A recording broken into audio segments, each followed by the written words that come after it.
Hi everyone, my name is Veronica and I am a talent acquisition manager at Beam Crypto and a host of Work in Crypto Community. I am very happy to see you all today. And today is a part of our 5 questions with guests series. I am very happy to welcome Callum as a new guest of our series. Callum, hi, I'm very happy to see you. Can you just give us a little intro about yourself, what inspired you to start Calyptus, and then we will start with our questions. Absolutely. Great to be here. Thanks for inviting me, Vero.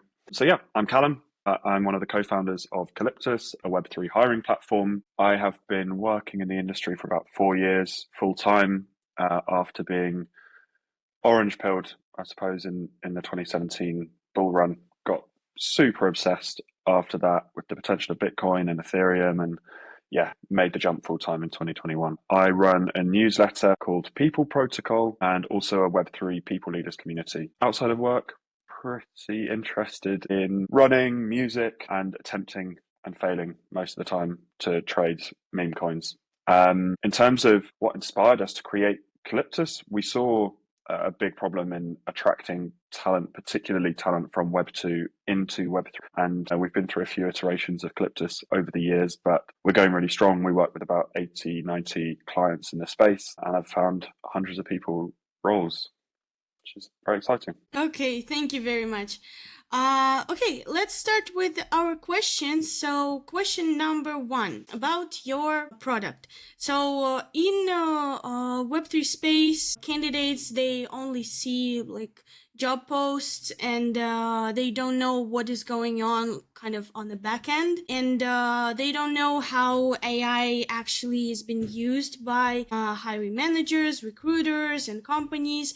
So can you tell us a little bit more about the platform, a little bit more details to help candidates understand how can they stand out in this AI powered world? Yeah, sure. So I think there's quite a number now of ways that employers and recruitment platforms like ours use AI to help with the sourcing process, help with understanding different profiles and prioritizing those profiles for review by a human. I can tell you that for us, what we do, we invite anyone to build their profile on Calyptus. We use AI to essentially ingest their CV or their LinkedIn profile and then build their profile on Calyptus so it becomes a tick box exercise. From that point, you have access and can apply to any job at any of our partners through your Calyptus profile. And I guess the more complex part about where we're using AI after that is on the employer side of the platform. So when an employer actually posts a job on Calyptus, our AI digests that job description and it starts matching candidates to it. So the AI will look across a whole bunch of different markers, things like skills and experience, which you'd expect, but also things like social profiles and the reach of those profiles, open source contributions for technical people, or projects built outside of the space or outside of work. One of the more recent things that we've been doing is trying to help employers get an understanding of how proficient a candidate is using a variety of AI tools. We know that employers care about this more and more and more, and really they want to see how well can that potential employee use AI to increase their productivity. So we're starting to run all sorts of tests for that. I think the second part of the question was about how to stand out in this kind of age of AI. The first thing I'd say is definitely clarity beats jargon. Don't write paragraphs on paragraphs about your work. Keep it clear, concise, focused on the impact that you have delivered. If you can quantify that impact, even better. So talk about the extent to which you grew brand's social following, or how your work fine-tuning an LLM directly led to a 20% improvement in operation efficiency. This type of information, i.e. the quantified parts, is really easily picked up by AI and will almost certainly push your profile to the front of the queue for a human review. I think the other really important thing is being clear about who you are and what you're looking for. I often see candidates that have clearly used AI to create a different CV for each of the different roles that they're applying for, when actually you'd have much more joy applying for less roles, but being much, much more deliberate in your approach. So you need to decide, are you a growth marketer or a social media manager? Are you a front-end developer or a full-stack engineer. These relatively small differences make a really big difference. And that first part of applying for roles should really be defining exactly what it is you're looking for. And again, AI or algorithms will also really clearly understand that and then can match you with the right roles if you're applying for jobs in places like Calyptus. Okay, perfect. Actually, just like yesterday, I saw the profile on LinkedIn. It was someone on the position of marketing director or something like that. And in his intro on LinkedIn, the first thing mentioned is HR intern. And I was like, what? I went to his or her profile, and he was really posting jobs and stuff like that, but his recent experience is like marketing director or something like that, and everything is connected with community, SEO, and marketing. And it was actually very strange for me to understand, like, why is the person, like, did he decide to go to HR for some reason, and why intern role? So it did not connected in my mind. And I think the same thing can happen with AI, and when you send so many different profiles, and it will just not understand. Definitely. I think it's just so important to be clear with what you're looking for and building your profile around exactly that. Maybe that HR experience was actually really valuable and has helped to build his understanding of various parts of marketing that we're not sure about, but you just need to be clear if you're putting that HR part, what did that teach you about the marketing roles that you're now applying to? Yes, I agree. And just one additional questions for our audience. So most probably after watching the video, they will be very interested in going to Calyptus, exploring it, maybe even signing up, creating the profile. So for those who didn't do that yet, so does Calyptus search for external candidates from, like, not from Calyptus, not the candidates who are already in the system? Mostly we look at our own system because we have a very, very large database of candidates who have completed a profile on the platform. But of course, we're always looking to expand that and doing things like this on our own social profiles. We're always looking for more people. So yeah, anyone can build a profile, and would definitely recommend anyone who's watching this to register. Yeah, for sure. We will leave the link in the video description so that our audience can explore this tool and can be seen by so many beautiful companies out there who are already using your platform.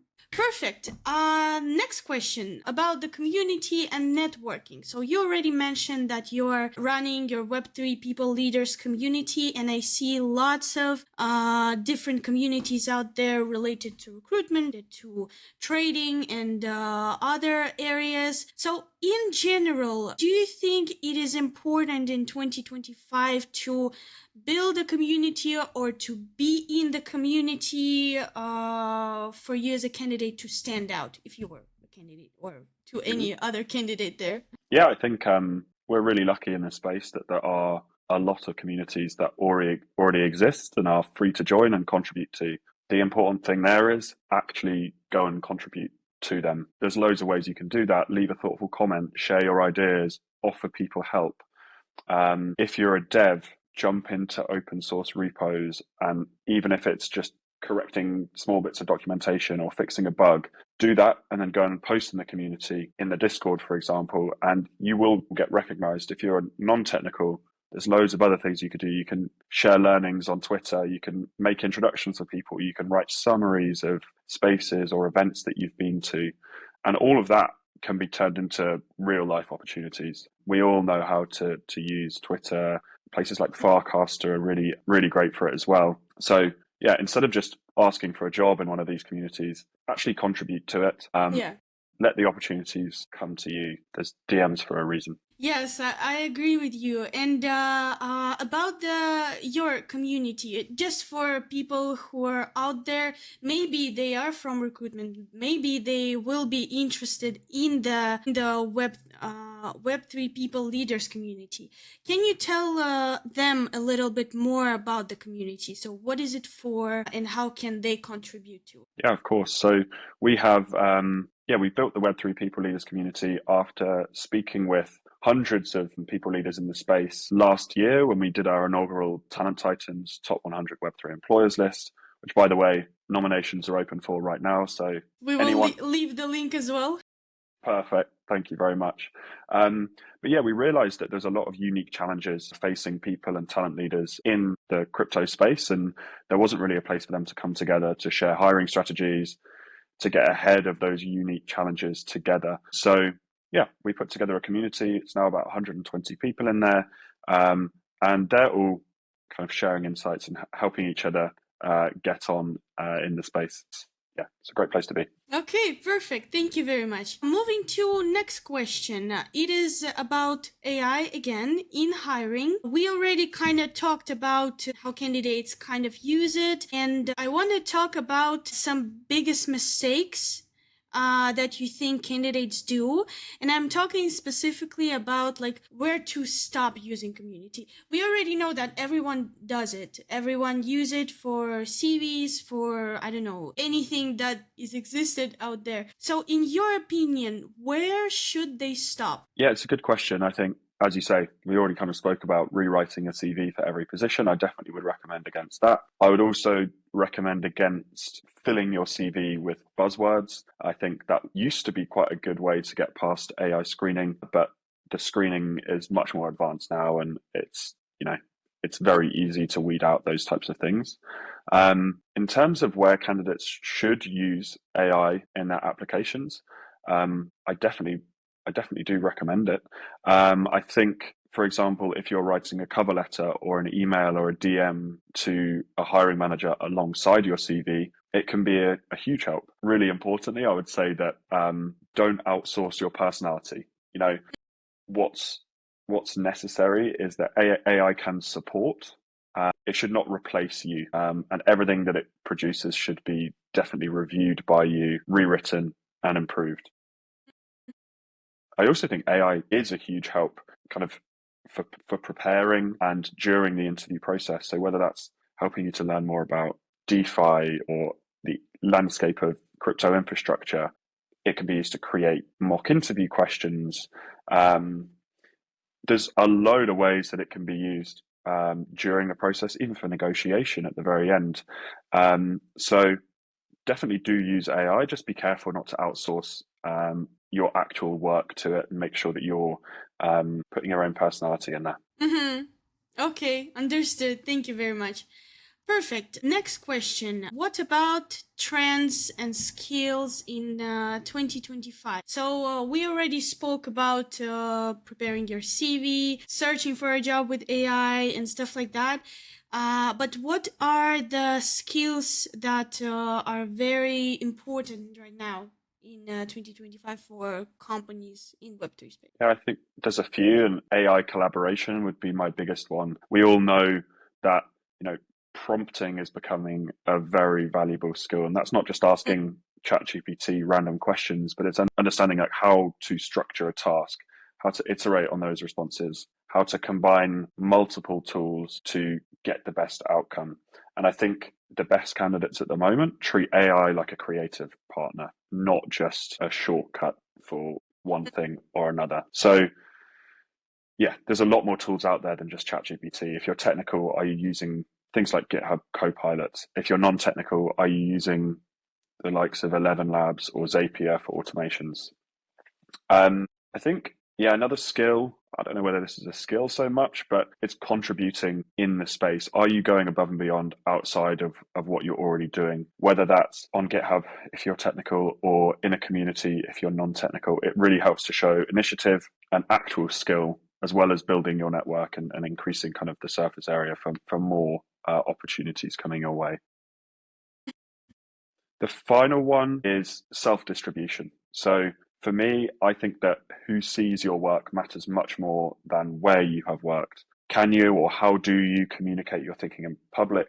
Writing blogs, threads, Loom breakdowns, all of this stuff will help you to build leverage in your career that you can move forward. And we're lucky in crypto that everyone is kind of living online. So there's really good opportunity to go and distribute self.